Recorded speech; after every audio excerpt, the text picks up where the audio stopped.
I mean, you fucking put this above the Silence of the Lambs? God fucking damn it! A Best Picture winner?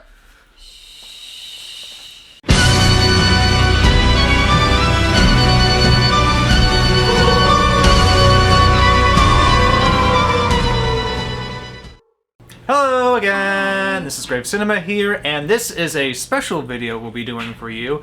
For this one, we are going to be reviewing a list of the top 100 horror films of all time, as listed by Starburst magazine. Ooh. I was browsing the Barnes & Noble magazine stand looking for the horror mags. I found this one there, and I was like, interesting. Because you never do that, ever. I know, I like a good list. It's always good to talk about it, you know, give an opinion, let you know exactly what's right, what's wrong. So, and also, I want to see what she has not seen yet, and what she has, so we can get more ideas about reaction videos that we can do. Surprisingly an interesting mix of a list, partially from living with this one for so long, and the other part of that being the people that have been in my life growing up. So there are some that I have seen that might be surprising, and there are some that I haven't seen that won't be surprising at all. So we are going to give a review of what Starburst lists as the top 100 horror films of all time. All right? Let's go! Okay, hopefully it won't be too long a video. Into the unknown. But let's give a gander. Okay, so... A gander! A gander! I see a gremlin. Oh, yeah, yes. A hand, a Freddy hand. Oh, yes. There's a nice little graphic right here. Mm-hmm. Yes. Yes. So, the top 100 horror films of all time. All right, let's see. What do we got listed this is here? An interesting list. They didn't just give you a list. They gave you, like, pictures and stuff. They have a listing at the end, a full list, but here they have more fun. A little paragraph on each one describing the film. So, Well, that's helpful. let's go. Number 100. Freaks from 1932. I've seen that one. It is a classic. I do have it on my DVD pack. That's one we can watch. It's also on the Bravo list, as I do believe, recalling. Oh wow, it took full 3 decades after its released to be embraced at all. So disturbed were initial moviegoers. They used actual freak show entertainers, so yeah. Huh. And at that time, yeah, 1932. You know, as my... Yeah. Oh, well, yeah, 1932, I know. As my background in Renaissance fairs, and especially knowing that I work in I build the haunt for one of those fairs, and the site crew there is filled with all your oddballs and your black sheeps, because as they say, Renaissance fairs are where people go when they don't want to work for corporations. Or, I guess, carnivals, too. That would be interesting to see. I think I would like that one. It is a good one. Yeah, that's about carnies too, so that's perfect. Number 99, Scanners. Oh, I've seen this one. This one is well known for a very famous scene with a head and it going kablooey. There are several horror films where there are head kablooey scenes. Yes, I was about to say that doesn't mean anything. This is like the one. I don't know Scanners. Yes, but that's 99, so that's one you haven't seen.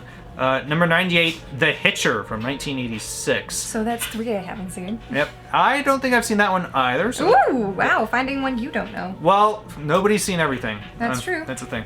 Number 97, Possession, 1981. I have seen images of this one recently, and it looks quite intriguing. It's curious how they have a Medusa-like woman on the front. Indeed. I'd be curious to find out. I hope it has something to do with Medusa. I mean, I've looked up trying to find a copy of this one. It's a little bit pricey because it's not one that's really in print, so. Of course. Of course, I could always go sailing for it. You could. You didn't hear that.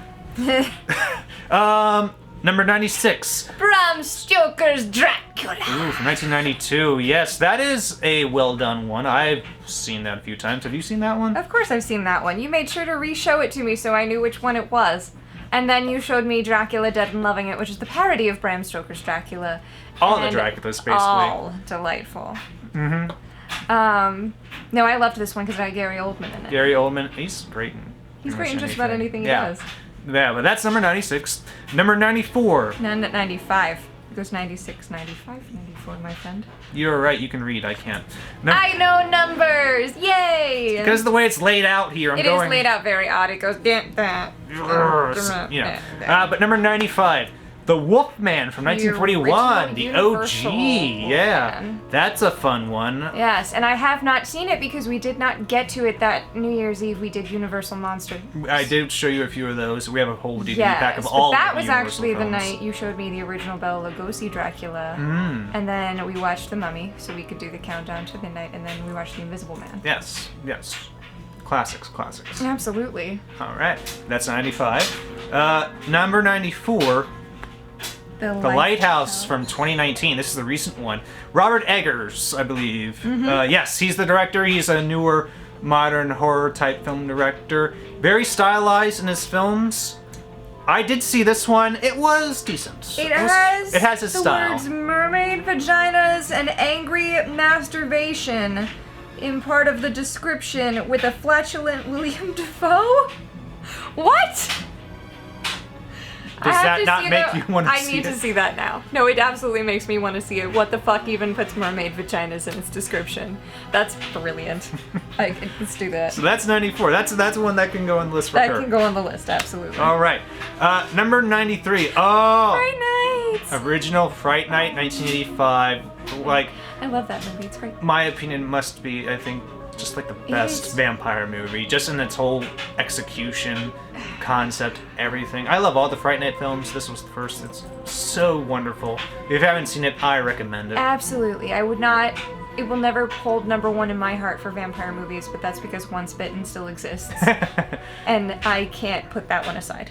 I mean, I don't think I can say it's my favorite, but I think it's the best vampire movie as a vampire movie. Well, okay, that's fair, because if I ever saw you put Lost Boys as anything less than your favorite, I think I'd check you for a temperature. But every now and again, a lot of it depends on my mood. Sometimes I'm thinking just the Buffy movie from 92, just because it's Oh, well, that's true, just too. my flavor of being a 90s kid and seeing that so long ago. There's just now and nostalgia that goes with that. Get to feel what it's like to be in our childhood again. So that's 93. Number 92. Dracula AD, 1972. This is a Hammer film, Dracula, with Christopher Lee. That's one I know you haven't seen, but... I was gonna say, I don't think I have. I think I have seen pictures of it, though, because I definitely remember seeing Christopher Lee as Dracula. Oh, he starred in like 6 or 7 of them. He was quite prolific as a Dracula. Kind of like Connery or any of the James Bonds are as James Bond. They do a whole series of films. He did a whole series as Dracula. Oh, okay. Yeah. But yeah, that's this. I think actually when I went through this, there are several Draculas on this list. So, and that's cool. Dracula's great. I mean, come on, it's Dracula. How do you not put him all over horror? I know. He was All one of right. the originals. Number 91. Oh, we did this one. Misery! Misery from 1990. Just a great Stephen King adaptation. Good suspense. It really got you there for a few bits. Oh my god, I wanted to pull my own hair out so bad. Yeah. But yeah, very great one. All right, I love that. Oh, number 90. Basket What Case. Misery turned me into. Basket Case from 1982. I saw this first on one of the nights on the last drive-in. Okay. It is a classic 80s film, I think, for just... So lots of blood, guts, and gore, like maybe B some horror. titties? Pretty much, yeah. It's got that what the fuck scene, which I think all great horror films kind of have to have. One scene that makes you go, what the fuck? You know, it has one of those. Okay. And those are fun.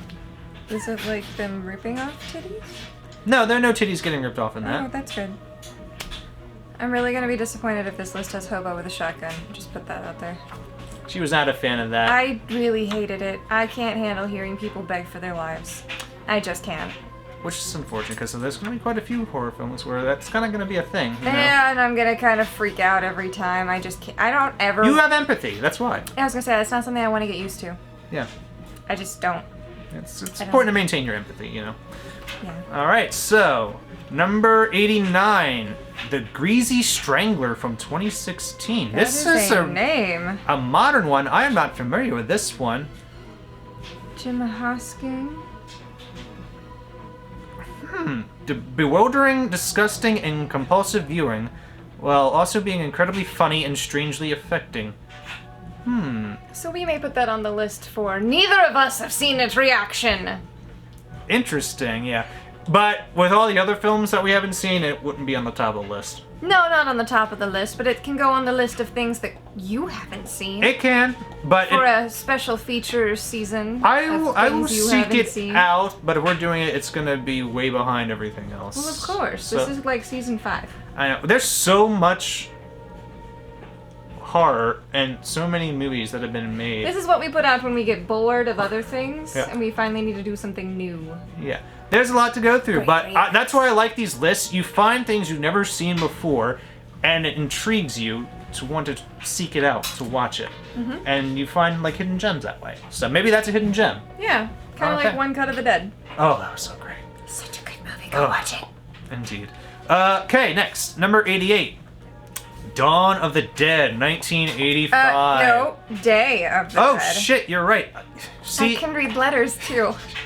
it's got the white text on the bit of yellow there. It is so kind of annoying to read, I will definitely attest. always include a border outline on your text. It helps.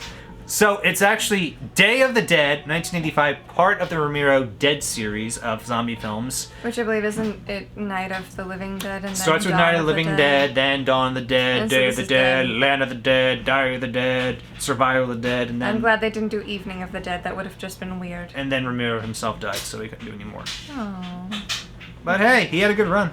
definitely had a good run. But Day of the Dead, I've seen that one. I have not. It's good. It's good. We may have to go through the Dead series at one point. Yeah, those are all zombie movies, right? Yeah. Yeah. We'll go through. Okay. Oh, I love this one. Number 87. Tremors, from Tremors. 1990. We have seen the entire Tremors series, so that's something you probably will not see us do on here. Probably not, but still, I think even worth a rewatch just to have fun. Sure. Absolutely. It's like one of the best scripts for essentially what is a B horror film, because I think it's A+ material, but it's done so well. Absolutely, especially that first one. Indeed, it is a classic. Definitely love it. All right, number 86. Audition. Audition from 1990. This is also on Bravo's list. I think it's like in the top 10 or so. Or top 20. But I saw this on the drive-in. Very well done foreign film. Japan. I think most of the ones for horror are going to be Japanese. But it's good. Okay, that looks it's a really interesting description there. I'm intrigued and a little bit nervous. And it may be a good one for us to watch. I'll seek that one out. Okay. Okay, yeah. All right, number 85. I Walked zombie. with a Zombie from 1943. Ooh, I've walked as a zombie more than once. that's an Just old... watch Psycho. That looks like an old B classic from the 40s. I haven't heard of this one. Definitely says it's a low-budget horror film. Yeah, that. Which would be right up your alley. Yeah. You love B-horror. I do, so that's worth one seeking out, possibly. All right, number 84. Peeping Tom. Ooh, 1960. This is one of the ones where they credit with the first POV shot of like a slasher type film, predating Psycho even, because it's 1960. Yeah, because Psycho was mid to late 60s, wasn't it? 61. Never mind. It was 61. Uh-huh. It was one of the trivia questions in Scream 4. That's right. Yep. Scream 4 was never my favorite. It's not a bad one. I don't mind it. It's just it's never my favorite.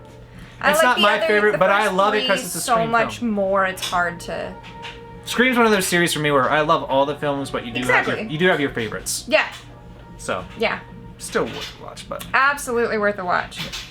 so Peeping Tom, yeah, that's the one I myself want to see eventually. All right, number 83. Ooh, this was also on the last drive-in. Demons from 1985. Now, how opposed would you be to us watching the ones on the Great Drive-In version, the last drive-in version? Excuse me, I know words. You do know words. Well, we could watch the Joe Bob segments with the ones that are still there, because problem with streaming services, you license films for a certain amount of time, so you may not have it when we want to watch it. I mean, they put up all the Joe Bob segments because they own that fully and outright, but the actual films themselves. That's fair. Yeah. But that was a good one. Zombies in the theater, basically. Like, the movie theater or the theater? Movie theater. Okay. Yeah, but that was a fun one. He had a good rant for that one too, Joe Bob. Definitely want to see that. His rants are always hilarious.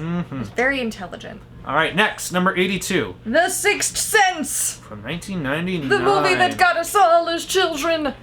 At least, us all as children with I see dead people and now has spawned the I see stupid people in other iterations. It's wonderful. And M. Night Shyamalan's What a Twist. Because he's always got a twist in his He films. does. That's He started off high and then he's never reached that height again since. But still, a great movie, well made. I have actually Worth watch. not seen it, but I do, however, know the plot twist. It's hard to not know that one with the internet. Yeah, especially with it being so fucking popular and that one line that everybody knows. It was hard not to learn it. But I will tell you, I only learned that in the last few years. Oh, okay, so. But still, something that could go on the list of the first reaction for you. Yeah, I mean, I haven't actually physically seen it. You haven't seen all the parts that may And get it's you, but basically you just know a scarier the plot ghost twist. whisperer, Yeah. basically. All right, but yeah, that's one. It's a possibility. Okay. Mm-hmm. Number 81. Ooh, Candyman from 1992. This is actually very well done. One of the top 10, I think, horror films from the 90s. Tony Todd's fantastic as the Candyman. It's great. You haven't seen it, but I think that's one we should watch eventually once I get a copy of it. I've heard a lot about it. As a matter of fact, I remember the one time in 8th grade the power went out at the school, and we had two girls that were alternating between saying, was it Bloody Mary or Red Rum? I'm pretty sure it was Bloody Mary and Candyman at the same time in the mirror in the girls' bathroom because we were all being twats. Let's just add Beetlejuice and see him fight. Like that Listen, meme on the internet. I would have had Beetlejuice in the corner taking bets before I'd see him fight. Because you know he'd rather just sit back and go, are you going to do my job for me? I want to see that fight, though. Beetlejuice versus Candyman. Just one so serious and one is so not serious. Just, celebrity deathmatch, you know? Oh, yes, but not claymation. Let's do it for real. Like Freddy versus Jason, but better. Yes. All right. So next one, number 80. Psycho! Oh, 2. time out, yes. Psycho 2 from 1983. Actually, very well done sequel. Especially for 20 years later. It is good. I highly recommend that. God damn it, people. Please name your children more unique shit. Like, I know everybody makes fun of the celebrities that name their kids like Apple and North, but when writer Tom Holland, who is definitely not Spider-Man... Tom Holland also directed some of our favorite horror films. I understand, but too many people have too many similar names and it is very hard to keep them straight. Yes. Like, damn it! It's hard enough to remember names as it is, but then the same person or two different people with the same name and no. No. Yeah, that's why they have rules when it Raven. comes to the alright. unions, where if you're an actor, you can't have the same name as another one, so that's why you have a lot of stage names, or middle initials added, or fake names, so just to avoid that confusion. Butt rubs. Yes. I mean, it's necessary, and honestly, if I were going to be on stage, I'd have a stage name anyway. Because why would you not use the chance to make up a really bitchin' name? Like, I get if you're born with a bitchin' name that's cool, but I would totally use that as a chance to, like, hit thatbabynames.com and find something awesome. Quit licking the coffee table. Yes, you.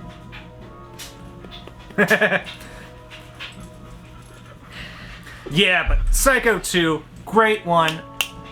Come on, lay down. A great sequel. We should definitely watch this when we start to do sequels. You have seen Psycho already. I did show you that. Yes, before we initially. decided to do this, he Before I had decided started to to film show her. me some of the Yeah. ultimate classics, even before I had asked him to show me more stuff. So, Yeah. yeah. Once we start to watch, I think, all the initial horror films, we'll start to do sequels. Yeah, that's fair. We got a lot of time. We have a lot of ways to go, so. All right, number 79 Which is The Conjuring. from 2013. I have a confession to make. I have not seen any of the Conjuring or Insidious or newer horror films of this series yet, but I will eventually. I have! For a shocking plot twist that was not made by M. Night Shyamalan. I have seen The Conjuring.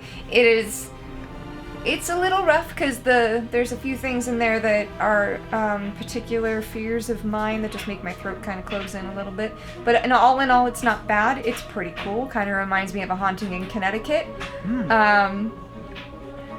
To a point.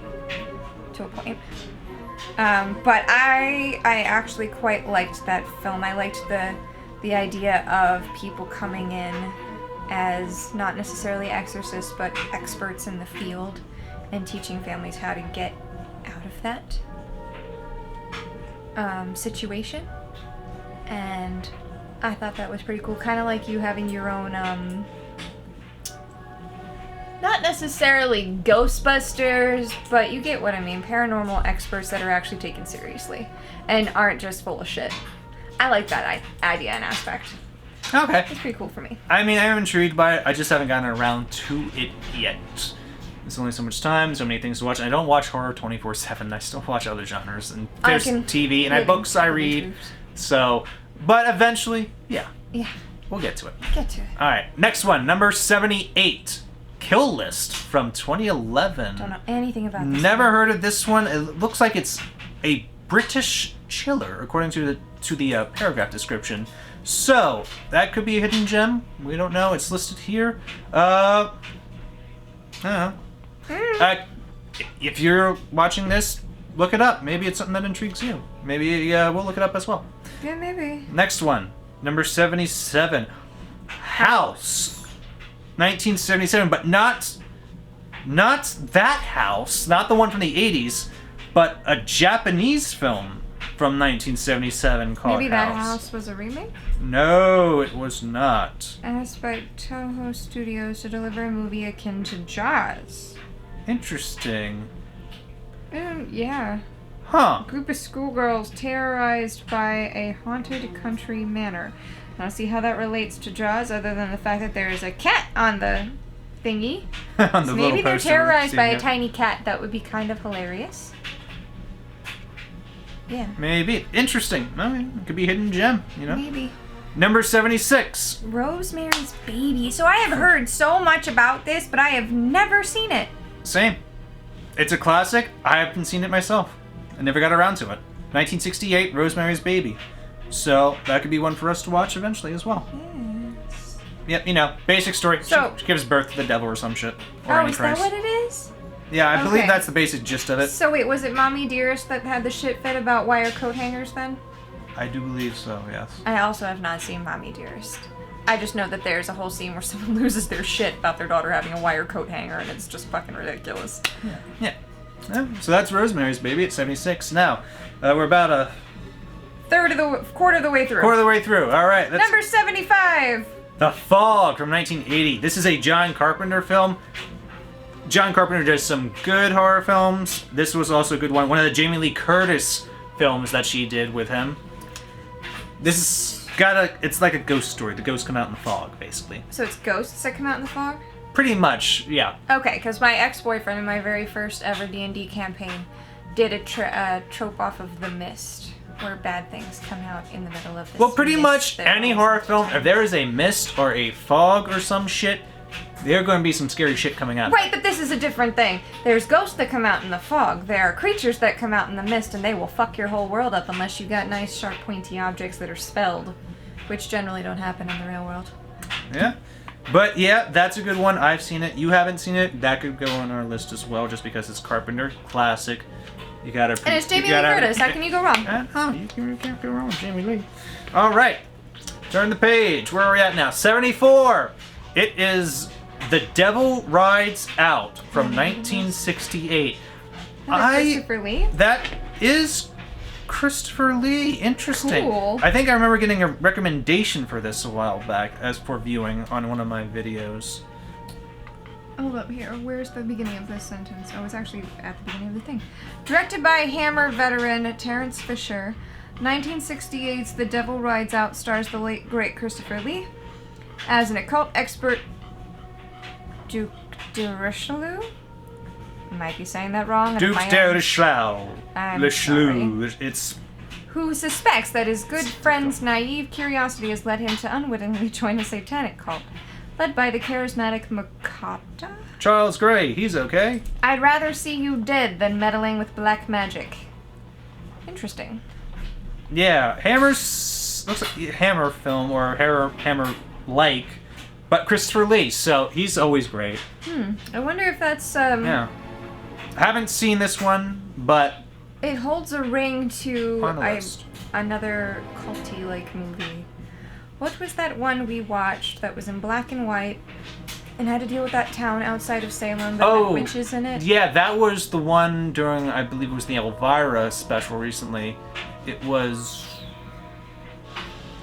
a movie with the title. It was a great movie, though. It was about this girl who goes to research this stuff, but it's a specific cult holiday. There are some good 60s black and white horror films that are worth watching. Yeah, it was wonderful. And I want to say it actually had Christopher Lee or someone who was very Christopher Lee-like. It was him, as I recall. It had to have been. Yeah. Yes. There's the line. It had the line Lee-esque. where they took the sample for that Rob Zombie song, where he said superstition, fear, and jealousy in the Dracula song he does. It's that movie with that line. That movie with that line and that place and that thing. Yeah, you know what I'm talking about if you know. All right, so Next. number 73. Salem's Lot from 1979. I'm almost done reading the book, and I just got a copy of the DVD itself, which I haven't seen. Oh, okay. So that one, I think, is a good one for us to put on the list. Yes, but I've also been told that this one is going to fuck with me a whole bunch. Cool. Should be a fun reaction. We'll see. All right. Number 72. Carnival of Souls. I think Ooh. I've actually heard of this one. It is a public domain film from 1962, so anybody can download this and watch it online for free. My nose itches, but okay. Scratch it. I was trying to, it's still not going away. It's very annoying. Alright, but yeah, that's a movie. I saw it once, and okay, not bad. It's free if you want to watch it. Just look it up. Guerrilla filmmaking techniques. Interesting. Yeah, that means no permits. That's not terrifying at all. Those poor actors. Number 71. Don't Look Now from 1973. It has Donald Sutherland in it. Interesting. I haven't seen this one. That may be worth an extra look here just to see the synopsis of it. But yeah. Well, sometimes you gotta start sad and you build from there. But that's one I haven't seen. Could be worth a watch. It's on this list. Who knows? Number 70. Ooh, the brand new, recently released The Invisible Man from 2020. Specifically. Now, I've seen parts of the other original Invisible Man that aren't the original Invisible This one's Man. totally different. It's modern, but it's still very well done. Have you seen it? Yes, I own it. Of course you do. Okay. Yes, that is well worth a watch if you want to see another Invisible Man story, but with a different feel. Okay. Well worth it. Alright. Number 69. Yeah. Twin Peaks Fire Walk With Me. It's the 1992 movie of Twin Peaks. I did see this. Not bad. You get more out of it if you watch the series first. It has David Bowie in it, as I recall. Ooh. So, How can you go wrong there? I don't know. You know, if you're a fan of that series, definitely worth a watch. All right, number 68. Cloverfield. I have actually heard of Cloverfield. 2008. Yeah. But I don't know much about it. I heard of it. Haven't watched it. Monster-infested New York City, huh? That You sounds know. interesting. Yeah, how original. That sounds a little more like New York City, attacked by monsters. an action film than it does a horror film, but it sounds like it'll be good. Yeah, it'll be an intriguing watch, I'm sure. Yeah. Number 67 Annihilation. from 2018. So it's a newer film. An adaptation of Jeff Vandermeer's Southern Reach trilogy. I have seen this. You Yes. I have not. Yes. How was It is interesting. I didn't get to watch the very end, but there's a good plot twist in it. Natalie Portman's character is great. It has a lot of flashback scenes. It is, yeah, it's something. It's very interesting. Well, you heard it here first. It's something. It's good without having seen the last few parts. There's a lot of good scary parts, like in it. Like, okay, so this weird cloud thing shows up. Natalie Portman is in it. Yeah, Natalie Portman's the main character. Okay. I can't. It's hard to tell because the little person is so small in the poster. Yeah. I'm assuming that's Natalie Portman. That is Natalie Portman, yeah. You can't tell if you look at it. Not in the picture. It's kind of small and hard to see. Like this. But yeah, it was good. Her character was very well played. Very. Oh, interesting. Okay, so that's a newer one that may be worth a watch. Intriguing. For when we do grave reacts. Two new things. And I can see the part of the movie that I missed. All right, number 66. The newer 2018 version of Suspiria. I have not seen this version yet. I've heard some good things. I've seen the original. Original is very well done Italian horror, which we're definitely going to be watching the original, because I know you haven't seen that. And that may be later on this list, but it also has a remake Still on demands to be sought out by even the most hesitant of horror fans. here. Proving it more of an homage to that earlier version, the film foregoes its originator's striking primary aesthetics in favor of a haunting minimalist color So it palette. doesn't have the bright colors that you normally get with the Argento films from the ones he did. Because very striking colors, blues, and especially the reds in his films. So you'll notice that once we actually do the original Suspiria. Okay. All right. Number 65! The Mist! I still have not watched this. I own it. But I know the ending, and I know that it was changed from the book, which I haven't read. No jack shit. I know the ending is a big thing. Just knowing the ending is like, okay. But eventually I know I'm going to watch this one too. We're going to watch this one probably together for I a know reaction. my D&D character did not like this. Because I'm pretty sure them fuckers almost killed us. We also may have found a dragon.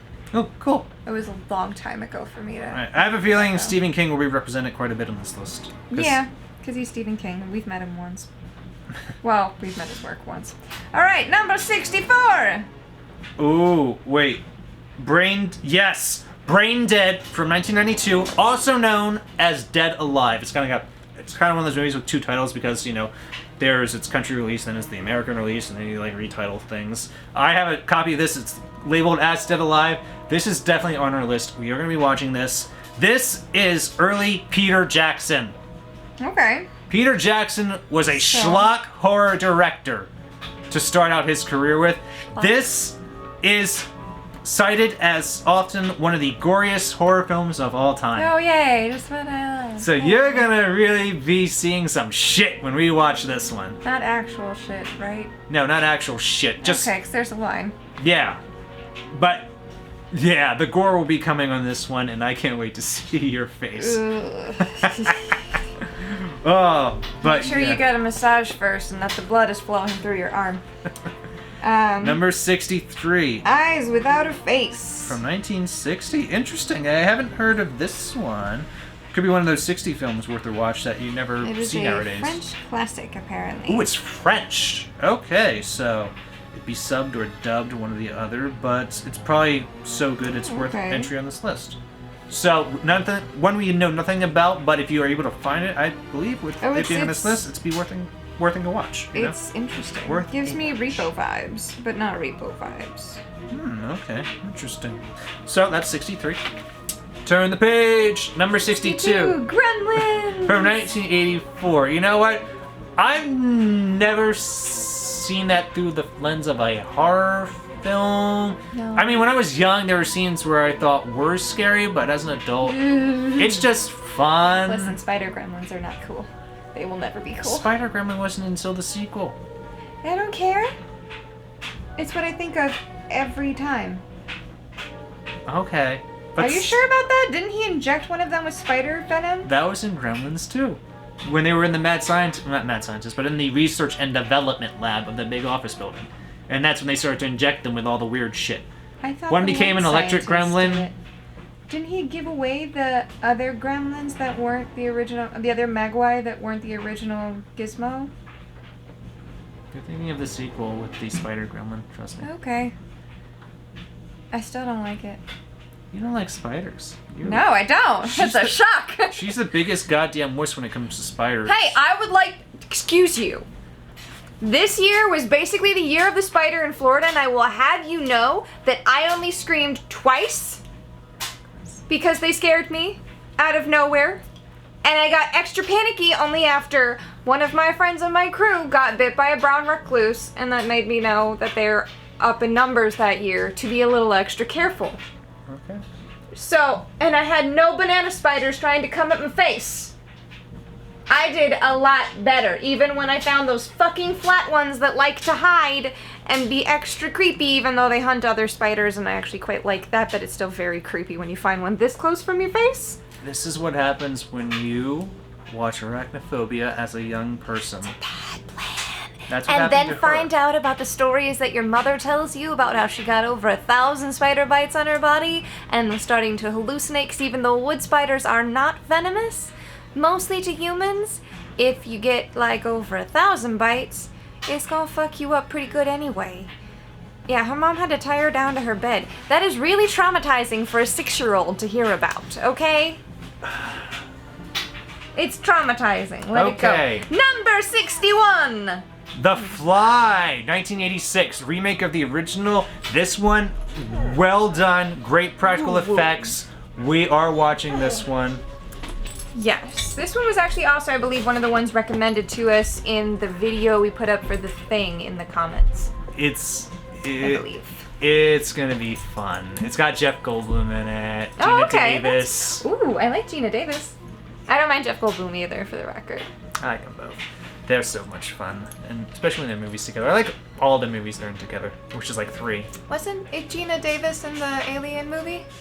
Yeah, Earth Girls Are Easy. Yeah, that one. Earth Yeah, Girls that Are was a Easy, great movie, Transylvania too. 65000, and The Fly. That's when they were an item at that time. They did these like 3 movies together.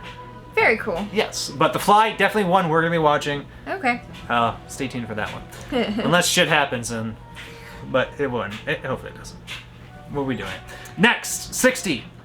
Again, Dracula, 1931. The OG with Bela Lugosi. I really feel like the people who wrote this list are particular Dracula aficionados, or at least Dracula fans. They have a wide breadth of time ranges. Newer ones, older ones, classics, foreign films, and I appreciate that. Yes. It's not just He is most assuredly well-versed. all one period or type of movie. I think the dog is upset that you moved the table and she now can't walk around it in a circle. Oh, girl. So are you gonna lick the blanket out of sadness? That's what I do. Yeah. Hey, don't bite the blanket. Yes, we need that same. You don't chew blankets up. You're a good girl. Alright, number 59 is Us. Us, that's a recent film from 2019. That's one of the Jordan Peele movies where he's becoming quite the horror-themed director. Wasn't there a TV series recently? I don't know. This one I haven't seen yet, but that can go on a list for obviously more haven't seen modern it. films to watch. Okay. Okay. Number 58, The House of the Devil, 2009. This was actually featured on The Last Drive-In. Yeah? Is You that how haven't- you feel about that? That's how she feels about that. It's devil, not Deville. You're very safe. Yes. There's no one that's gonna make a coat out of you. But yeah, that was when I saw that, I enjoyed it. I don't remember too much now because I only saw it the once. But if I watched it again, I think it'd be a good watch. Okay. But yeah, House of the Devil, 2009. So, number 57, Night of the Demon from 1957. Okay. See, they got that classic vibe here. Some of these older ones where you might not have heard of them or might not have seen them. This is one I Parapsychologist? have not seen. What's a parapsychologist? Well, didn't Venkman have a degree in that in Ghostbusters? Parapsychology? Like paranormal? Oh, okay. Psychiatrist for the paranormal. Well, para could have been anything. It could have been a study of the body in how, like just the lower half of it, I believe, is para. I It's like you're a how, paraplegic when you lose your legs. I like how the title's Night of the Demon, but it's got the poster of Curse the Demon, because it's one of those also known as, because studios and their naming conventions. No, Naming conventions. we're going to name it this in this country, just because. Because why not? Number 56, The Others. In 2001 with Nicole Kidman. Oh, this is a Okay. pretty I like good Nicole one. Kidman. That's a good one. It's got its own little intriguing elements. It's worth a watch, I feel. Oh my god, her husband's Christopher Eccleston? I know. Cool. The Doctor, number 9, Doctor Who. Yes, for those of you who don't know, the series Doctor Who did not start with Christopher Eccleston. He's not the first Doctor. William Hartnell is. Colin is correct. It is number 9, and he's wonderful. But he's not the 9th person to play the character of Technically, no. Because there are the very non-canon films with Peter Cushing. Yeah. Yeah. But in OG canon continuity, he is The number 9th 9. Doctor. Unless... Jar's done. Unless you also go with the later story where you have John Hurt being the war doctor in between. He's still number 9. The war doctor doesn't fully count. That was Stephen Moffat being so self-indulgent with his own writing and self-importance, unfortunately. Yeah. But we love him for his individual It was a great episodes. segment, though. Yeah. I did like. But yeah, Crystal Eccleston is in The Others, so that's a good one. I think we could watch that eventually together for you to see. Good reaction. Number 55. This one intrigues me, if only because it came up in Scream 5. The Babadook from 2014. I have this one. I watched it. It was okay. It's got one of those kid characters you kind of want to slap, but it's still worth a watch. And now here we get into this. There's these levels now of horror that I don't fully understand, because you have elevated horror and you have specific kinds of horror. It's very confusing, but apparently this is elevated horror. Elevated. Basically, that's what they mean when it's not fun and schlocky with tits and gore here and there. Oh. You know, the fun stuff from the 80s. We are elevated now. Just not as fun is what that means. How can you have fun without titties? I mean, but it still was a nice watch. I was not upset that I watched it. So. Okay. Well, I'd look forward to see that sometime. Number 54. The original Frankenstein! 1931 with Boris Karloff. Oh. Very nice. Very landmark film in horror, Yes. I will say. That is what worthy of a spot on this list. That's an excellent one. Number 53. Ooh, Cat People from 1942. This is famous for having the very first jump scare in movies. Even before The House on Haunted Hill? Yes, 1942. When was The House on Haunted Hill? 1950 something. Okay. But yes, this has like the first jump scare featured. Like in the, I first was what is made. this, like an adult version of the Curse of that one island in Scooby-Doo? No, not those type of cat people. Oh. Well, I think it's more like a ghost cat people or type of thing. I haven't seen it in a while, but this was featured on the Bravo list for scary movie moments, and mainly because of that first initial jump scare featured in movies. That's what it's credited as being. Okay. Okay, but it's a decent watch. Number 52! Army of Darkness of 1992. So, I don't know if you figured this out about Grave here, but he is a little bit of a morbid creature. So when he was sick, he really wanted to, because I managed to get him sick last year, I'm sorry. He really wanted to watch Army of Darkness. So we watched Army of Darkness, and then afterward I'm like, okay, well, I'm curious. So he showed me the other two. So she has seen the whole Evil Dead trilogy, but I would be okay watching that again just as a rewatch, just because it's fun. Oh God, I love Army of Darkness. If you haven't watched it, go watch it. That was the first one I watched in the series because it was on Sci-Fi back when I was young, and I was like, "What's this?" And I'm like, "Awesome is what this is." So yeah, Bruce Campbell is a delight. He is hilarious as an actor, and Army of Darkness is a little more action flicky than it is horror. It's fantasy adventure with horror elements. Yeah. Watch it. It's fun. Alright, number 51. The Birds from 1963. Alfred Hitchcock. It's got its place. It's known as an iconic movie. I was not as much of a fan of it as Psycho, though. Psycho's a masterpiece in my humble opinion. But The Birds, worth a watch. Definitely. It's got its moments. Okay. I know nothing about that one, so I'll take your word for it. Alright. We are now in the top half. Ooh, halfway there. Number 50, Invasion of the Body Snatchers. Now, I really can't remember if I've seen the Body Snatchers or the Pod People. 1978 version of the Body Snatchers, Invasion of. I've seen images of this. I have not seen the actual film itself. That's one that could go on our list. Okay. But yeah, that's number 50. That's fun. Ooh, number 49, The Lost Boys from Personal 1987. Love Dear Graves. I know. I don't even see it as horror. I just see it as The number of fun. times I've had to try and talk this man out of a mullet. Because it would kill me to see him in one. I would do it for the cosplay. You would. I'd be waiting with clippers. Yes. For when the cosplay is. I mean, look, my hair, it's growing now. Your hair looks great, and you know what it's not? A mullet. No, I'm not a mullet fan myself, but I would only do it if it was that more subtle mullet in the style of a punk vampire. He does have the jacket for it, though. He has all of I got the a freaking jacket leather. for that. Yeah. This man has more jackets than I think he has regular clothes. No, that's not true. You have more t-shirts than you have anything else. Well, this horror tee that comes out, I'm like, cool, I need that. So it happens, but you know. Oh, I'm not complaining because you have really cool freaking t-shirts. And his jacket closet makes me jealous all the freaking time. Well, when you cosplay, you pick the characters with long jackets just because you can reuse them. And I love them. And they're nice. I know, but Lost Boys, fantastic, great movie. Great movie. One of the top 3 vampire movies of the 80s. If you haven't seen it, I can't believe watch the it. first time I freaked out as much as I did. It is very spooky and mysticky and very 80s.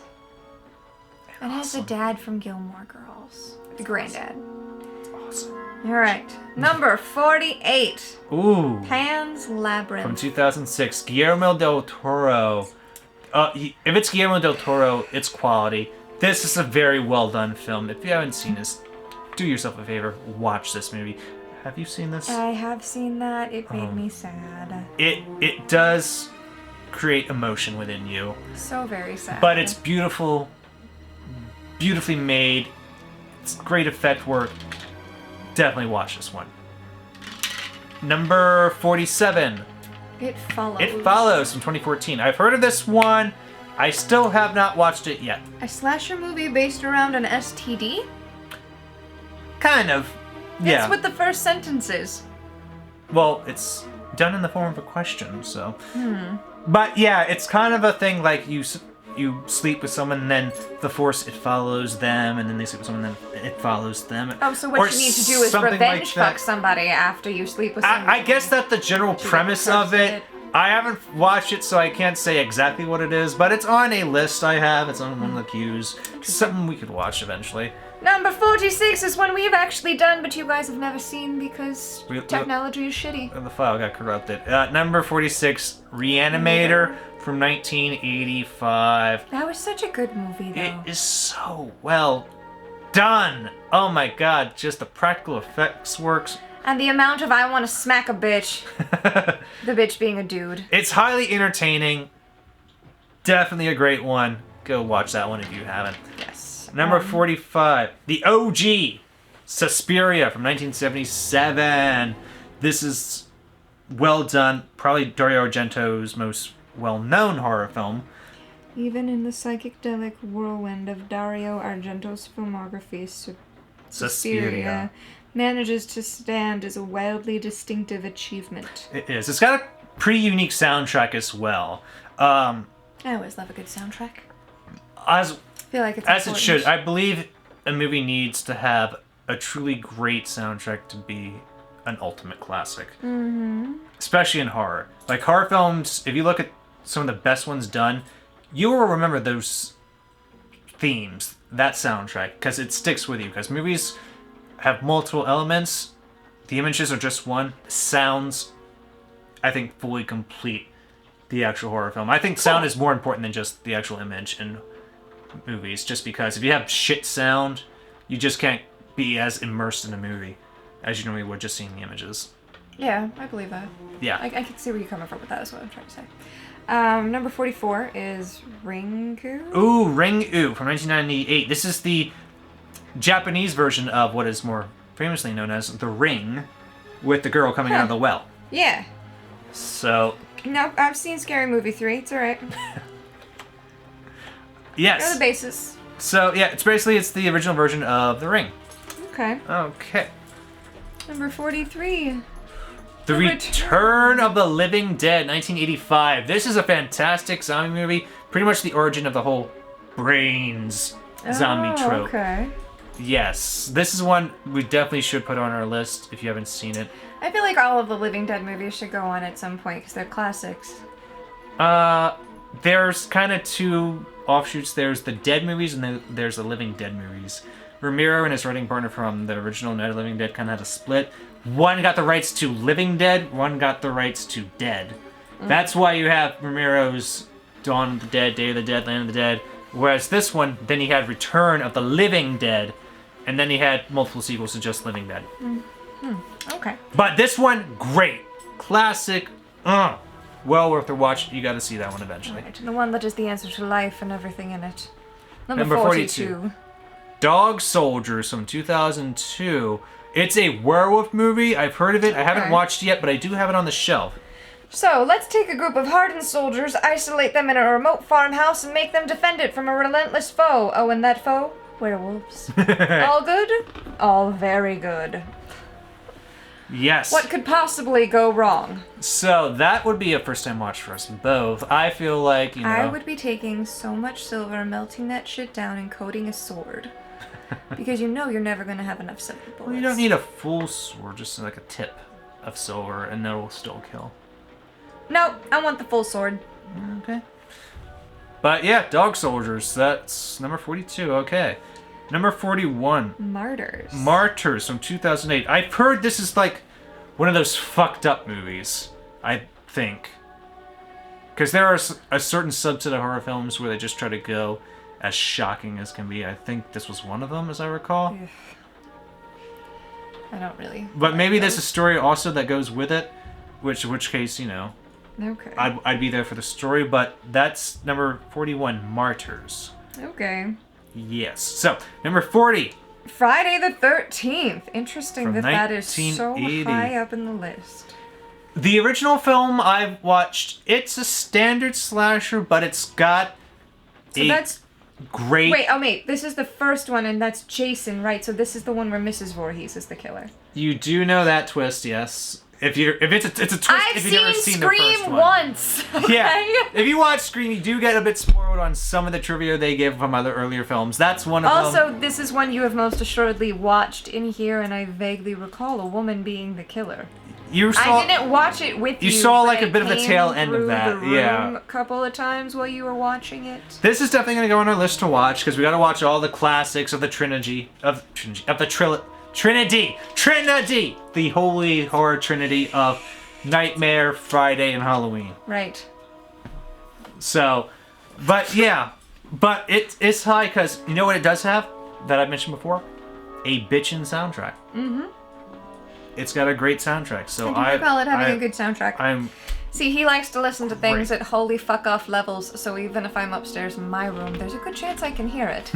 It's a really good thing to have gotten AirPods for my birthday that are noise canceling. Have to immerse yourself in the viewing experience. I'm not saying you don't, and I am saying I just want to be able to sleep some nights. But that's okay, because I have noise canceling AirPods now, and all is well. All is well. Or I could just turn on some Pandora, because even like a light amount of music will drown it out. Next. I appreciate a good horror movie, but not necessarily while I'm actively trying to sleep. Alright, next, number 39. Hellraiser, again, one I am surprised is so far up in the list. It should be higher. That one fucked with me so good. It should be higher. Hellraiser, I feel, when you combine all elements, I think it's one of the, if not maybe the best horror film ever made, in my opinion. My favorite is Scream, but I think... It is one of the scariest I've ever seen. I think Hellraiser was just so well done. It was absolutely well done. I don't know that it's necessarily the greatest horror movie ever. It's one that sticks with me the most, I feel. It's one where after I watched it, I was like, holy shit. That was something. That was wow. And it's one that made me think about it after I watched it. And it stuck with me. And I just love everything about it. Mm-hmm.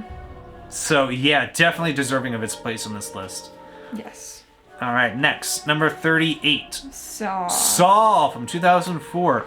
I have seen the original. I haven't seen the rest of the series. I have it on DVD ready to watch. Just haven't watched it all yet. I've never watched it, but I remember a friend of mine saying that my best friend in high school used to like going to these films because she loved to make fun of them the whole way through. And sometimes that's why we watch these horror films. Just make fun of the stupid shit. But the original one, it actually was a very well done movie, and it's got Carrie Ellis in it. Really? Yeah, so...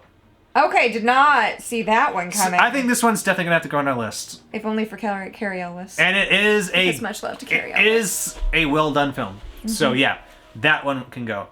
Alright. Number 37 is Let the Right One In. From 2008. This is the Swedish film of the novel Let the Right One In. There was an American remake called Let Me In. It's about a young girl who's a vampire. Oh. And who forms a relationship with a young human boy. Oh, okay. Like they're friends? Kind of. But it's a very unique story. in the vampire world of films. Okay. I haven't actually seen this version. I've seen the American version, but it's a good story still. Mm-hmm. Number 36. Which is number 36 is almost a shame. He showed this to me before we started doing this, since it's such a fucking classic.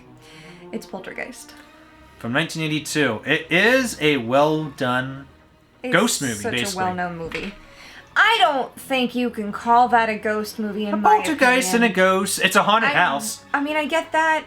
I just really feel like that's less of a ghost thing. I don't know. It felt more like a different dimension than a ghost for me. More like an alternate dimension that was trying...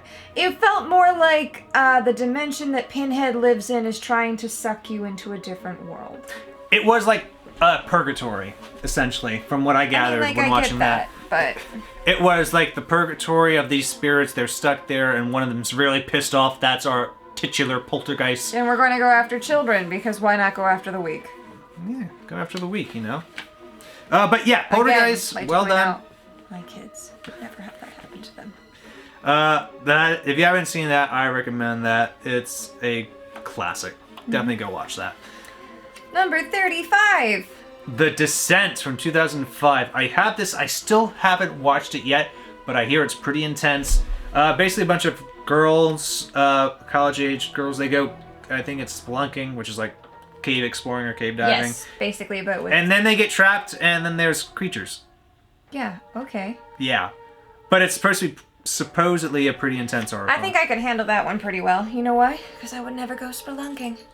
Those things scare me. Cave-ins are a thing, and that would be enough to give me, what's that? Claustrophobia. Yes. Easily. So that's one that could go on our list for just a joint first-time watch. For me, that's part of the reason I'm terrified of deep sea. Because like you go think about going down in a submarine and stuff. It's the same thing as a cave-in. You're trapped, and I hate that thought of being trapped. Mm-hmm. You know what I'm talking about, don't you, Raven? Raven is staring very intently at a spot on the floor for no reason. Cheers. Talking about She's a duck. All right, number 34, The Cabin in the Woods, 2011. This one has Thor in it. Before he was Thor. That's fun. If you've seen horror films, this is a good one to watch to appreciate the structure of a horror film. It's got its own little twists. This is another one that I think plays into the Scream trope a lot. It's got its moments of self-awareness. Hi, baby. Yes, please don't put your paws on me. You don't know how to play nicely with your claws. I love you. Yes. But yeah, Cabin in the Woods, I recommend that as a watch if you haven't seen it. One of my more modern movies. Do not! I love you, but if you scratch my leather pants, dog, I'm gonna be real sore at you. Don't scratch them leather pants. It's for $70. Yeah, don't scratch them. All right. Cabin in the Woods, great movie though, and I love the fact that it's basically a choose your own story. I use that as a basis for a lot of things. It's actually the basis of my favorite tabletop board game ever. It's called Betrayal. I definitely recommend it. Whatever you do, do not read all 3 books before you fucking play. Just play the damn game. Thank me later. All right. I haven't gotten you to play Betrayal yet, have I? We played Betrayal. You did? Okay, that's right. The night Quentin came over. Yeah, and I got stuck in that one stupid-ass room and I couldn't get out. Pissed me off. Yeah, the first time I played Betrayal, I was Dracula, and it was awesome. All right, number 33. Dracula! Again, this was 1958. This is the first Christopher Lee Dracula, where here in the States, it's known as horror Dracula. But yeah, this one, I love this one for its ending. The original Dracula Lugosi, great, iconic, but it suffers from a shit ending. This one had a great ending. So, if you haven't seen that one, I highly recommend that. I do not remember if you've shown me this one or not. That could go on our list. I'm always down for a good Dracula. Indeed. Just like I'm always down for the next movie. Number 32, Silence of the Lambs. 1991, a Best Picture winner. The best year. It's the year I came out to. Oh, congratulations. You came out in 1991. Exploded right out of my mama. Did it hurt her? I assume childbirth is hurty and painful for most people. Just explode it right out. 2 o'clock in the afternoon, bitches. Oh, but Silence of the Lambs, great. Wonderful fucking movie. The book I just recently read, also fantastic. If you haven't seen this movie, what are you doing with your life? Seriously, especially if you like serial killers. Like, I have a severe fascination with them. Also, if you like Silence of the Lambs and you haven't seen the TV series on Netflix, definitely worth a watch. Hannibal, yes, a great adaptation of just the Hannibal character. It's kind of and like a prequel. the series of novels. Yeah, well, it includes the whole history That's that what they I said, have. kinda, yeah. Yeah. But great series. I love the after they got to Mads Mikkelsen. That's his name. He's wonderful as Hannibal. And it's always hard to follow up an iconic performance with another actor. Right? Like, Anthony Hopkins' performances is practically unbeatable, but I think he did him justice. Yeah. That's why I feel if they're going to do like another version of Freddy Krueger, it's so hard to do a movie just because people are so in love with Robert Englund's portrayal, they'll hardly give anyone a chance. Fan bases are a little scary But- sometimes. Star Wars. But that's why I feel for that, it's better to do a kind of a prequel series when he's just the Springwood slasher to give a new actor that time to build up a following and to show you what he is capable of and to give that actor an appreciation for doing that character that way. To keep the series alive. And that's something that the Hannibal series did, and I loved it. Did it very well. Well done. But the movie itself, Silence of the Lambs, fantastic. And a very nice trailblazer. Especially for those of us who are fascinated and terrified by serial killers. Because I am absolutely fascinated and terrified by serial killers. They're one of my favorite topics. They're the episodes I love most in, like, Law & Order and Law & Order SVU. But at the same time, I'm sitting here going, I'm very fucking susceptible to that fucking shit. I actually know someone that almost went on a date with... He was like a Wisconsin-based serial killer. I can't think of it. Jeff? Jeff from Wisconsin, that bastard. No. I don't know. I don't know any Wisconsin serial killers. Jeff. Outside of the two angels from Dogma. No. Jeff. There was a Jeff serial killer. What was his name? I've heard of Jeffrey Dahmer. That's the one! Okay. I didn't know where he was from, but I know the name. I know the names of At serial least I killers. think it was Jeffrey Dahmer that I'm thinking of. I know for a fact he was this close to going on a date with a serial killer and decided at the last minute, I don't think I will. And for that, I am very grateful because that human is wonderful. But at the same time, really cool story, bro. Nice. Next, number 31, Eraserhead from 1977. A David Lynch film. He's famous for being quite the horror director himself. This one I haven't seen either. I have not seen it. Eraserhead. Because of the hair. Huh. Yep. Very strange. This one can go in our films because it is considered a classic. I love this, though. To attempt to describe Eraserhead's plot is an exercise in futility, and it's certainly not something its creator is willing to elaborate on either. So I guess we can't describe what this film's going to be like, so it's going to be a what the fuck film, I think, for us when we watch it. I think we're going to have a whole series of what the fuck films at some point, and it'll be something. Next, number 30. The Witch. Also known by some people as the Vivitch, just because of the way they spell That was not witch. very smartly done. They could have done that better. It's based on the way it was spelled back in the time. I understand, but this is also a Robert, I believe it was Robert. Yes, Robert Eggers film. I saw this the one time. Pretty good. It's got a lot of not suspense, but a lot of slow burn, I say, towards the ending. Okay. There's a build up to it. I don't know how much I'm gonna like that, but alright. I don't necessarily go for the slow burn very good.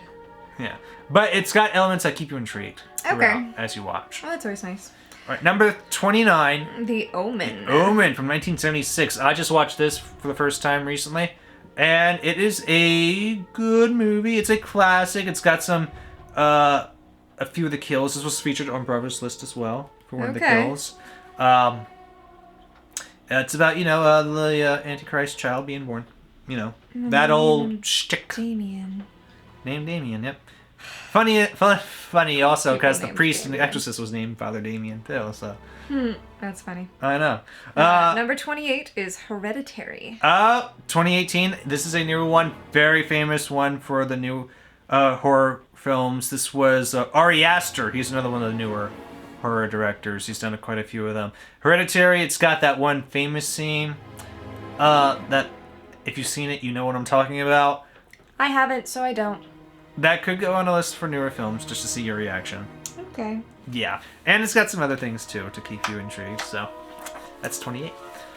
Number 27, A Quiet Place in 2018. This is the one with Emily Blunt in it, isn't it? It is. I haven't watched this one yet. She apparently did some crazy ass shit to get ready for this. Yeah. One of those method actory type things. Uh-huh. But this one is definitely an intriguing one. For a modern horror film, this is a good one on our list because this is going to become one of those classics. Yes, I have heard that one is a very good one. Didn't she win awards for that too? She must have. Or she was at least nominated for awards. That. Emily Blunt owns the film's tensest, most grueling scenes. Yep, so, Yeah. yeah. All right. Ooh, number 26, Train to Busan, 2016. This one was featured on the drive-in, but I didn't catch this episode. I haven't seen this yet. It's Korean. It's a zombie film. It's going to be subbed because some movies with subtitles, it requires me to actually watch everything fully without, glancing at my phone. Like my scatterbrain can do sometimes. Yeah. But I hear this is very, very well done. Mm-hmm. So this is one for us. If we're focusing together, we can watch this as a reaction for just us both. Two ADHD brains focusing at the same time. Oh dear.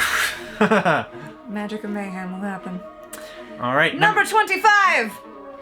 REC, or short for Record, year 2007. Interesting. I haven't seen this one, but this is probably one of those, maybe found footage films, maybe? Or something like that. Interesting. Setting this found footage film against the backdrop of a reality show with a trained TV presenter is genius, as is the audience instantaneously buys into the situation no matter how crazy it gets. It's an American remake. Well, yeah. Oh, excuse me. The American remake couldn't capture that lightning in a bottle energy, this is even with this considerably higher budget. This film is also notable for propelling the legendary creature performer Javier Botet. Javier Botet, maybe? I know it's Javier. It could be Javert. That's how you pronounce it. Experimentia El Medio. I'm pretty sure this be French. It could be. It's definitely a foreign film from the United States. It's an original version because they mentioned a remake. Yeah. So it's one of those films. It's probably going to be good if you watch it in the original language subbed and get the tonal feeling of the actors and such. Yeah. But that's 25. Number 24 is the classic, the original, the greatest vampire to ever have lived until he saw some sunlight. Spike? Nosferatu. Oh. Nosferatu, indeed. Number 24. The OG, yo. Released 100 years ago. This is Damn. public domain. I've seen this. Damn. 100 fucking years ago. And it was almost lost forever because of the lawsuit against it saying it copyright infringed Dracula. So they tried to destroy everything, but they didn't. And now it still survives to this day. Thank and you can goodness. watch it on YouTube. It's completely public domain. It's a classic. It's well worth the watch. I recommend it. Have you seen it? Oh, no, but I know who he is. I have him on a t-shirt too. It's one of my favorite t-shirts. If you ever get to Salem, Massachusetts, there is a wax museum called Count Orlok's. It goes through literally inside the wax museum, basically a small history of horror films, how they progressed, and the villains therein. It's definitely worth a visit. I fucking loved it, especially going during October. That was kind of extra fun. But I recommend it any time of the year, especially if you are like us, who love spooky shit all year long, said by the two weirdos who still have their spooky Christmas tree out. Me too. Alright, number 23. Ugh, this one. One of the definers of all zombies. Is this a brain zombie or a 28 Days Later zombie? As number 23 is, 28 Days Later. From 2002. This one I actually haven't watched yet. Haven't seen it either. I'm not a zombie girl. I got it on the shelf. but we haven't seen it either. It is on also Bravo's list, so this is gonna have to go on our list, I feel. It's got its place. It's literally in the description of zombies. What kind of zombie is it? I know. So I feel like that fits. That's one we're gonna have to watch eventually. Number 22! Ooh, Carrie from 1976. He has already shown me this one. I have. It is a classic, very well done. That's just the final scene. Just a great ender. This movie honestly just made me sad. You do feel sorrow because for the you character. can't help but feel sympathy for Carrie, and especially Carrie's only semi-friend. Like the girl who survives at the very end. You can't not. Because no one should have to live like that. No one should have to live with a parent like that. How anyone could ever kill their own child for that. Like, you look at all these other horror movies and you see these mothers that are fighting like hell for their kids who are... Like The Exorcist, whose child is spinning heads and throwing a projectile vomit like crazy, and they're still fighting for their kid. And then you see Carrie's mom. And you just sit there and you're like, bitch, I would smack you so fucking hard. Like, the really good horror films make you feel for the characters. And this is one of them that does. That you feel for Carrie. And you do. What happens to her. It's heart-wrenching. It's great, though. Wonderful. Number 21. Get Out from 2017. Also, Jordan Peele. I did see this one. I have this one. This is interesting. Very unique. And not a bad one, I will say. Oh, interesting. Yeah. Taking a simple and relatable premise of a woman introducing her boyfriend to the family, this racially unsettling film slices open the unseen dark underbelly of liberal America and exposes the racism and ignorance that lies within. That's confusing.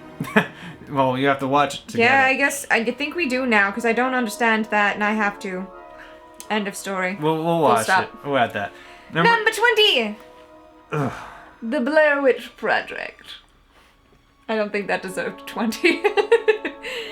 It should be on the list, but I think Hellraiser should have been higher than the Blair Witch Project, personally. If it's on the list, it's on at 100 just because of the story about the movie, how it was released, the movie itself.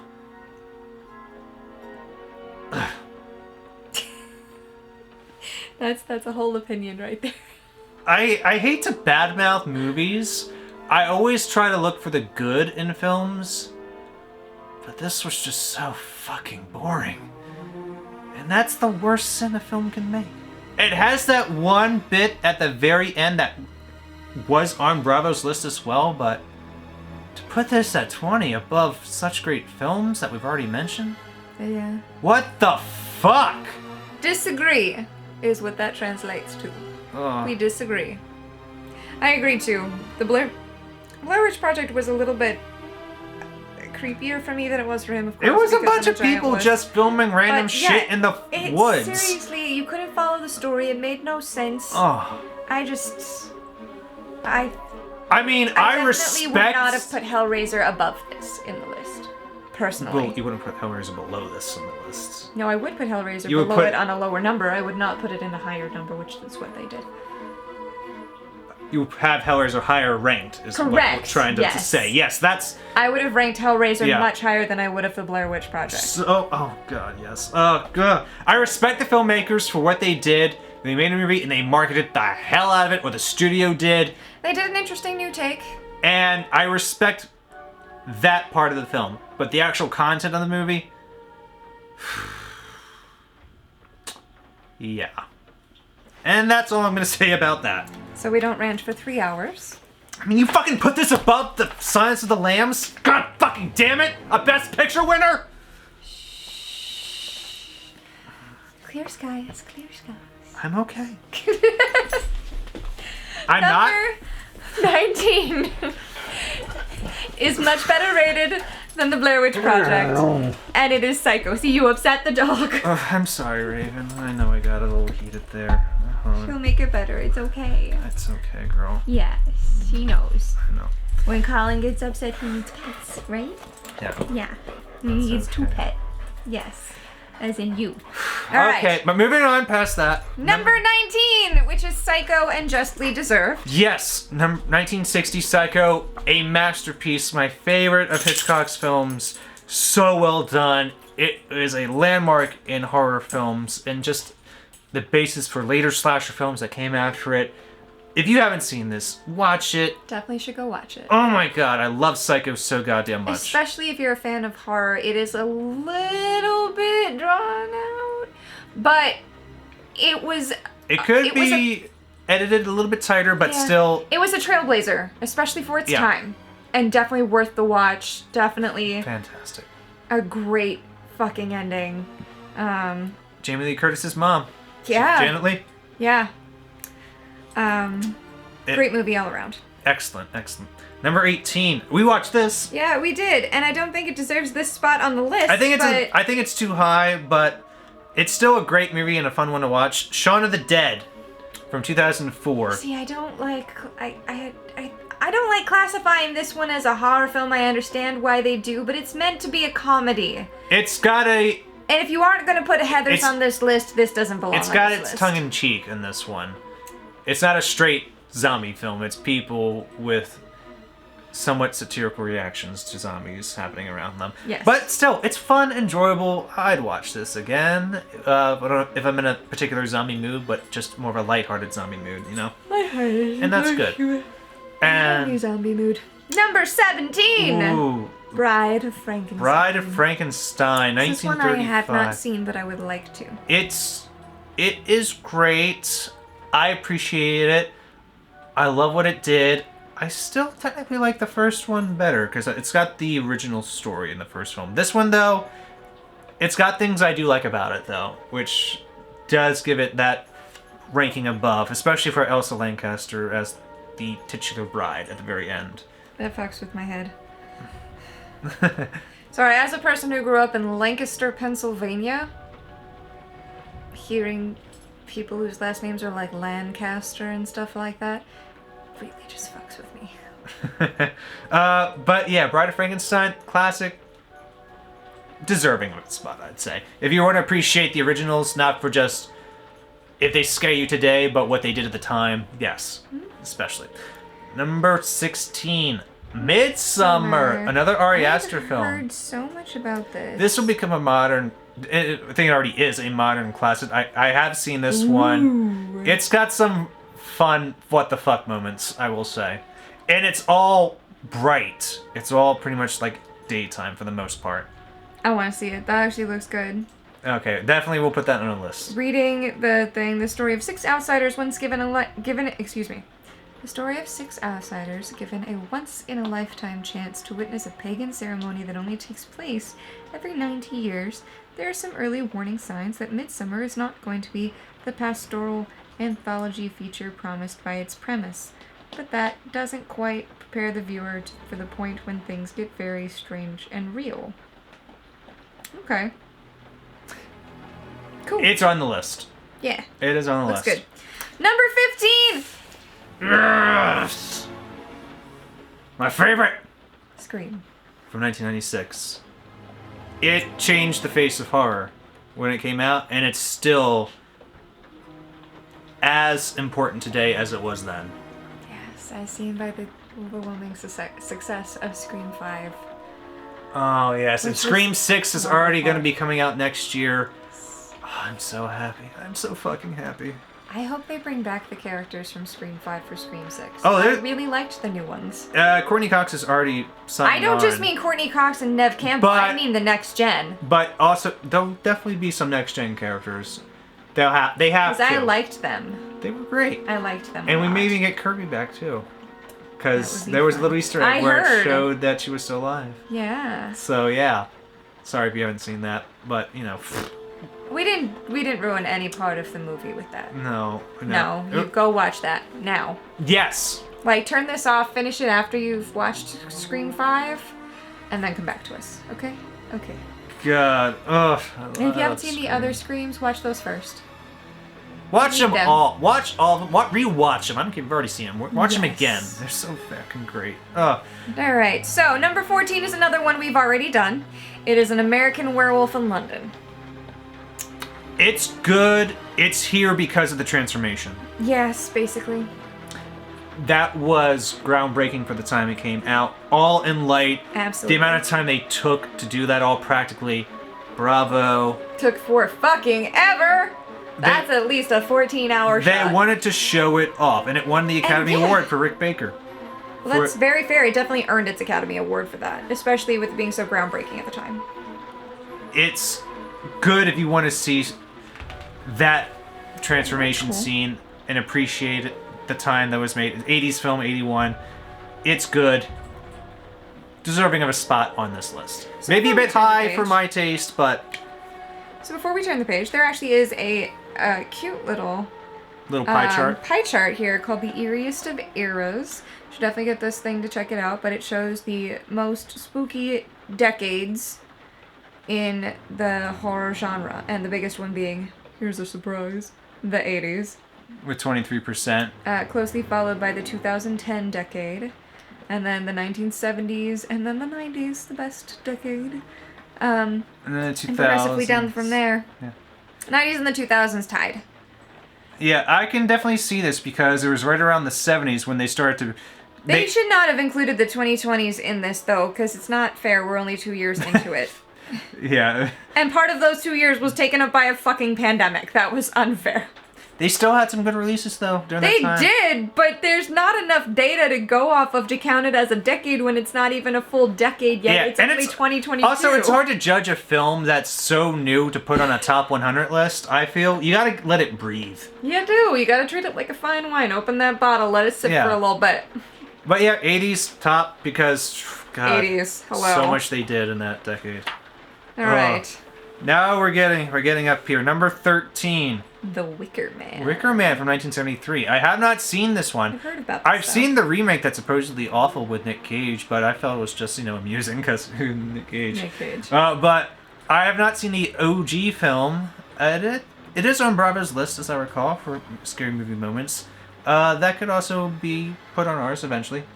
Okay, I feel like it's something worth seeing. Yeah. Number 12. Oh. Which was a classic and one of the ones that gave me nightmares for years. Well, not this one actually, but number 3 of this one. It's A Nightmare on Elm Street. The very first A Nightmare on Elm Street from 1984. Freddy Krueger haunted my dreams and the darkness above my stairwell for at least 5 years. It is so iconic. Everybody knows who Freddy Krueger is. Everybody. I don't care if you like horror or you don't like horror. You know the man with the knife hand. And the Christmas sweater and the little fedora hat. And the burnt out face. And the jingle. You can't forget Freddy's theme song. Freddy's coming for you. Ever since I have heard that, there are very few songs I have actually heard, and I remembered it the first time I heard it. Motherfucker, if this wasn't one of them. We're gonna watch this whole series, you know that. Yeah, well, you've already shown me the first one. The third one is actually what gave me nightmares for several I've shown you the fucking first years. and the seventh, but we're still gonna watch those. New Nightmare. We're still gonna watch those again as part of I wouldn't a mind rewatch. watching the first one again. I'm a huge Johnny Depp fan. I never mind watching his work. Like, one's already shown you. They're ultimate classics. I'll do a rewatch series just because they're worth a watch and a review afterwards. Okay. So we can just talk more about it, just to go over how much we love it, what we think was cool, what we thought could have been better. The usual shit we'll talk about. Yeah, I agree. But yes, fantastic. Number 11. Night of the Living Dead from 1968. George Romero's classic zombie film. It's public domain because they fucked up with the title card without putting the copyright notice on it when they retitled it, and now that loophole doesn't exist anymore. They fixed that, but unfortunately that means this is now fully public domain for the makers, but that means you can watch it for free anywhere. So kind of cool. And it's great, honestly. It's got a whole atmosphere. It's got some political elements at the end if you're looking for that. It's just for some commentary, but just the classic slow-moving zombie, all in black and white. When you think of zombies, you think of this movie first. To tell you the truth. You think Night of the Living Dead. Sure, if you've seen it. If you've seen it. Or if you know of zombies, or if you're a zombie fan, or if you're a horror fan that knows the genre, you're gonna... I was gonna say, personally, I go to Walking Dead first. That's fair. And that's because it's just so new. And It's so new. If that's something you've watched a lot, that may be the first thing you think of. or Resident Evil, but number 10 and number 9 we're gonna do at the same time. Why? Because they're fucking awesome. They go hand in hand. And it is Evil Dead and the Evil Dead 2. Yes, Evil Dead at number 10 from 1981, and then Evil Dead 2 at number 9 in 1987. They couldn't separate these, and you know what? I respect that. I respect that because they're so intrinsically linked with one another. And they are a testament to independent filmmaking. A group of friends raising money to go shoot the movie they wanted to make. Yeah. And they made a goddamn great movie. And as we've said before, Bruce Campbell is the shit. He is. And then the sequel they made later, when they had a bit of a better budget, one of the best horror comedies of all time. Yeah, not I the definitely best. agree with that. That was so... it was a movie. It was a good movie, yeah. but it was one of those movies where you're just sitting there like, what fucking bullshit's gonna happen next? It was great. So awesome. Love it. Okay.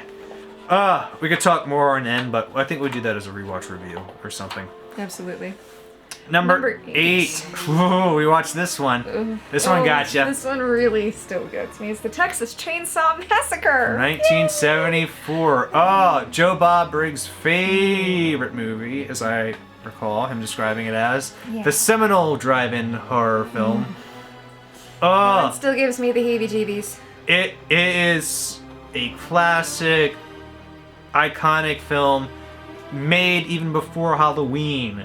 So it's like one of those original slashers. Even then, it's not all that gory. It's all mostly in your mind, but it really got to her. But, oh god, it got to me. It will get to you just because of how gritty it is. That whole dirty grindhouse vibe you get with a low-budget horror film. It hurts. And it's so well done for its time. It's definitely well done, especially for its time. I just really... Yeah.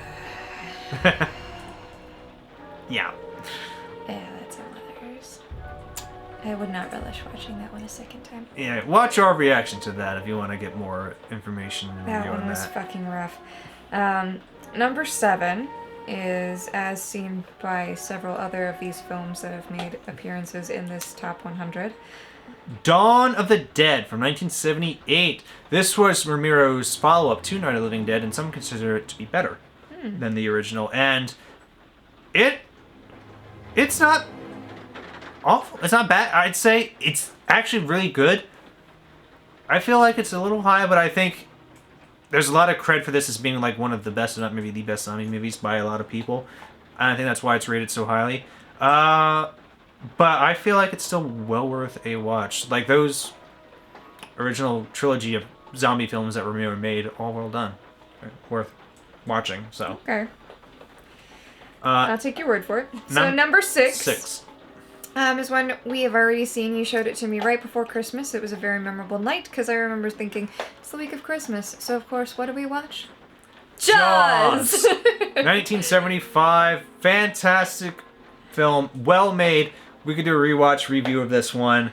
This is another one that does not help any of my deep-seated fears, like of the deep ocean and giant fucking things coming out of it to eat me. But it's Spielberg when he's still young and just showing you what he can do, and damn, does he do a great He does do a great job at this film and making it. This film is a wonderful one that really fucks with you and is like... And it's got the music. And it has the notorious iconic music that everybody knows and always makes you look twice when you go to the beach. Yeah. Alright, number 5. We're getting to the top ones now. Yeah. The Exorcist from Another 1973. one we have done. We've done this one. We reviewed it.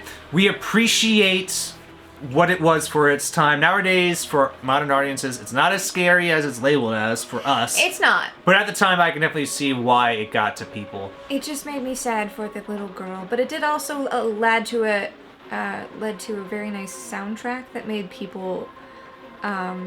It was one of those things that you just heard and you knew what it was. The titular bells. Yeah. So I actually like the third film in the series the best. That's a lot of fun. At some point, we'll have to watch the sequel-y stuff.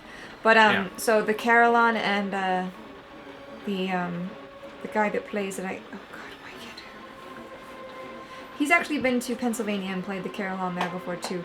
But he actually does some horror. Cast in Bronze. Yes. Back to the Florida Fair I was this like, year. who are you talking about? Wait, I know. It just took me a minute to get the name back. But he came back to the Florida Fair this year. It isn't the original guy because he's getting too old to do it, I think, is what I heard. Which is a shame because he made for a great neighbor.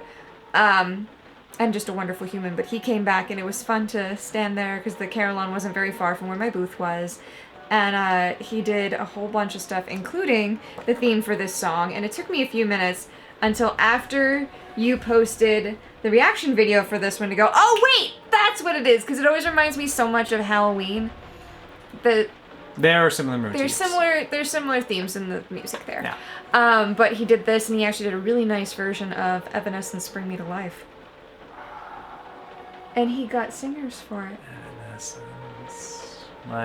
He wasn't an emo kid teenage emo got a heart. That you haven't grown out of at all? Oh, no, of course not. So, Exorcist, number 5. Number 4. Oh, wow, a lot of things we've seen. The Thing. 1982. It is considered a modern masterpiece by most horror aficionados. I still say it was a little slow of a build and it needed more soundtrack. It could have had a bit more tighter editing, at least in the early parts.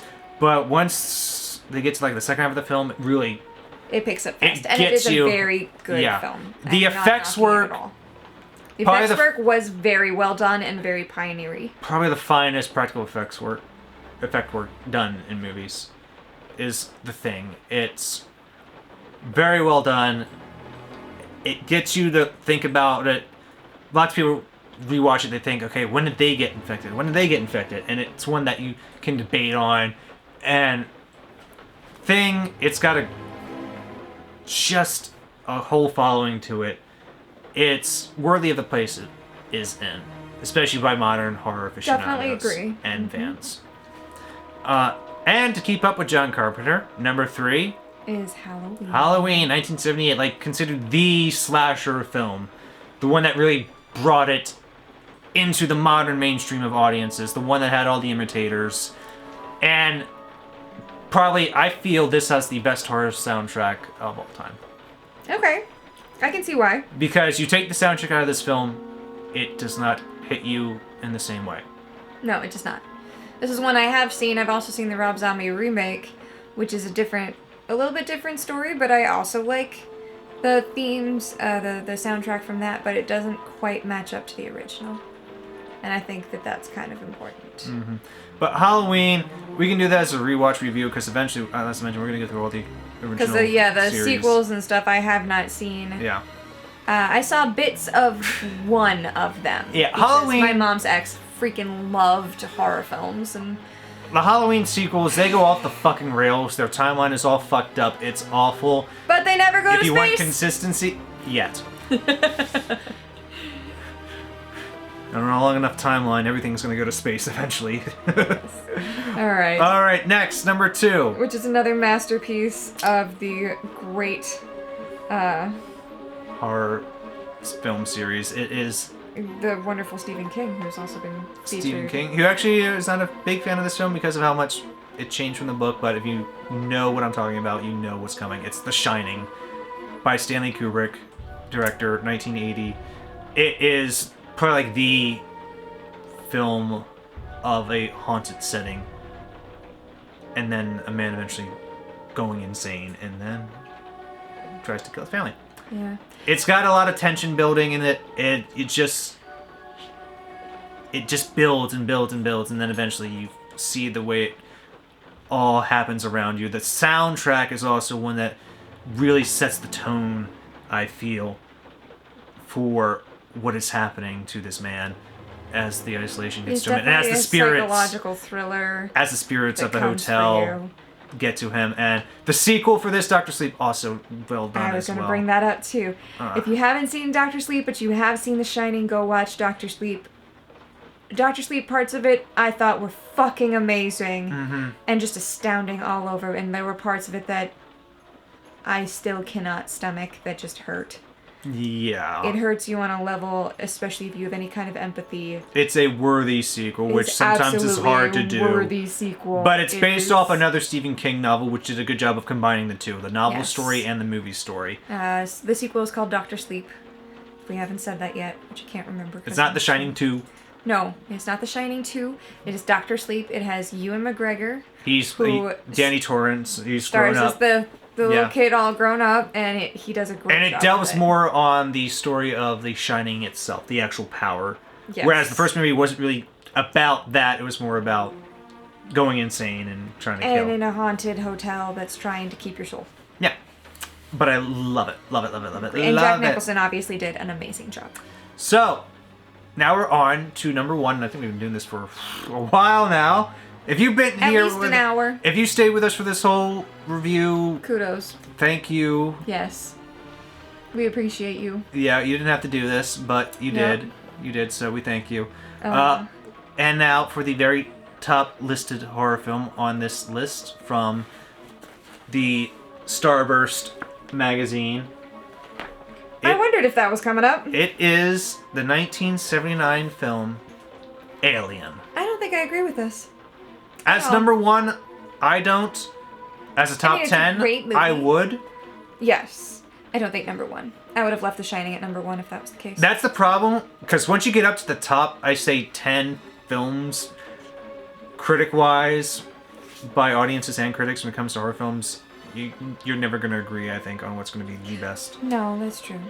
But the Alien movie, it's fantastic at what it does. It sets the mood, the setting, the tagline, no, in space no one can hear you scream. It's a haunted house that you can't escape. And then... I can't really speak on it because when he showed this to me, I fell asleep. I saw the beginning up until they found facehugger pods, and then I fell asleep to the very end. And that's how the story goes. We'll do a rewatch of this one. And for the record, I know what facehuggers are because I have seen all the way through AVP. But... Yeah. And I'm surprised that Aliens is not on this one. There are some ones on here, because Aliens is also a great follow-up sequel to this. It's got some more action elements to it, but still, it can get you, because fucking aliens attacking you.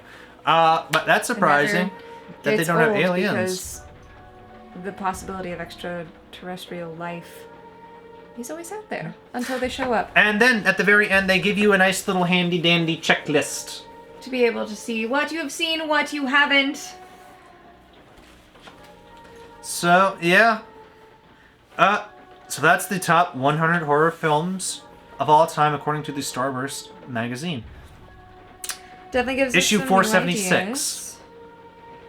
New ideas. So we have some ideas now of what we have not seen, what we can see. What we would like to see. If there's any things you really recommend on that, just leave a comment on this video if you... Or if there's anything that we wasn't on this list that you definitely recommend, we still want to hear about it. We could like to hear recommendations. If we ever get a whole bunch of Patreons eventually, we can put polls on there for just the Patreon Hell people. yeah. They can decide what films they want us to watch. We will take those as a priority because, they actually give us money. Yeah, no offense, but money. I know, and this is just for fun for us, but if we can get some extra money on the side, I can use that to get more... Better equipment. Better lighting. video, actual movies, so I'm not, sailing for them. I don't know anything about that. I don't know anything about that. No, I don't know what that is. But to have an actual copy, I can get a good copy online. To be able to find a good copy, you have to pay a lot more for some of those. Yeah, but yeah, anything you would use to support us, it would just support this channel for the most part. Thank you very much for sticking with us and going over this list of top 100 horror films. I know, you're hungry. If you have... actually, I want to know what your top horror film of all time is. Absolutely. This one listed Alien. I would probably go with, off the top of my head, Hellraiser. You would go with, off the top of your head, what do you think? Off the top of my head, my number one horror film for what scares me or what's my favorite? Just as a horror film. What scares you? What you think is just the best film with all the elements coming together? I think it's Hellraiser for me when I think of what. That's the first thing I think of. For me, it's a solid three-way tie between Arachnophobia, Nightmare on Elm Street 3, and Texas Chainsaw Massacre because those are the three that have fucked with me the most over my life. I'd say for you, it'd be Texas Chainsaw Massacre because the That's other the ones one you witnessed fuck with me. the other ones you mentioned were ones you saw when you were young, and that always leaves an impression. But as an Listen, adult, I guarantee you, if we actually get to the number of subscribers you wanted to make me rewatch Arachnophobia, I am still gonna be. it's not arachnophobia I want to show you because you've already seen it. Because you want to show me 8-legged. I want to show you 8-legged freaks because I want to see how you freak when it comes to that. But I promised her I would not subdue her or make her experience that without a certain number of people going, yeah, fuck, we love this. about a certain demand for it. So I'm like, and I believe Arachnophobia was the one movie. if we ever get 100,000 subscribers on this channel, which would be amazing, I'm not holding my breath. We're like at 0.5% of that.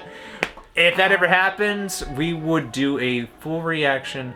Well, not full, but a reaction video to we would do a reaction video to 8-legged freaks. That's right, yes, because I won't do Arachnophobia. It'd be a repeat viewing for Arachnophobia for you, but it'd be for a first time watch, 8-legged freaks for you, just so you can see all the large spiders big enough to actually get you. Listen, a spider about the size of my hand once gave me very close to the I've ever felt to a heart attack. Part of me doesn't want this to get to 100,000 viewers. Part of me does. If that happens, that is the night you all will see me drink before we watch anything, because I don't think I can handle that otherwise. God, I usually try and do these reviews very cold, very sober, maybe caffeinated, but not inhibited in any other way. I don't think I can handle that one without alcohol. I just don't. Alright, so if we can get to that, we'll cross that bridge then. Count. Yeah. If that happens, no guarantee at all. Nope. There are lots of reaction videos on YouTube. We're probably just gonna be like some of those weirdos. People like, we're the weirdos! We do the weird stuff. Yeah. We watch the weird stuff. We watch the weird stuff. I do try to keep a nice, range of films. Not just the classics, and but the popular that do ones. give us the most views, though. But also some more of the offbeat ones. Some of the newer ones and some of the ones that are good that you might not have seen before. Right. You might not have seen it before. It might quirk your interest. And some of those you definitely should go watch. Like, at some point, we should do a re-reaction of One Cut of the Dead just because it's so fucking good. Oh, fuck. Yes. It's great. Yes. I'm so happy what they did with that. Great movie. It's a movie when you watch it, clever. You have to immediately rewatch it again. Yes, because you miss things because of how it was done. And it flips on you so fast. And I don't want to give anything away, but it's a movie when you watch it, keep watching it after the first 30 to 40 minutes, because you may think it's one thing, but then it turns out it is not what you think it is. Also, if you have Shudder, Joe Bob Briggs did do a series on this, if you like Last Night at the Drive-In. That was actually... The Last Drive-In. The Last Drive-In. Last Drive-In with Joe Bob Briggs. I always mess that up, and I'm sorry. It's okay. If I ever meet you, Joe Bob Briggs, I'm apologizing in advance if you ever see this I'll video. I'll see him in Atlantic City this weekend at a convention in horror. Apologize to him for horror me. Convention. I'll apologize. Or at least to his cowboy hat. I'll let him know. But anyway, it was a really, really good segment. A really good episode of that last drive-in. Yes. And that's how I learned about some newer films as well I haven't seen. That are just surprising. Hidden gems, as I will call them. So he likes to say that when he sees things for the first time, he's just standing there staring and not really reacting that much. He totally reacted to that, and it was great. That one, yeah. Like, I focus on films for the most part. If I'm watching this for the first time, I'm just like... Because I actually want to take everything in, and I don't get scared of films anymore. Not since I was a teenager. It just doesn't work for me. But for a film like that, I'm like... I actually watched this one with him. It was hilarious. It's surprising, so well done. It's not like anything you would have ever seen before. No. So, yeah. But... I think that's pretty much it. That's pretty much it. This was a video about the top 100 films based off Starburst magazine's list of top 100 horror films. We've told you what our top horror films of all time are. Let us know what yours is. I love to see debates about this. Debates are always the fun. That's what comments are for, just for debating things. Absolutely. So, thank you very much. And our next video after this will be our next reaction. Season 2 has begun! Welcome back. And we can't wait to have you with us. Yes. All right. Thank you very much. Have a nice night. Bye.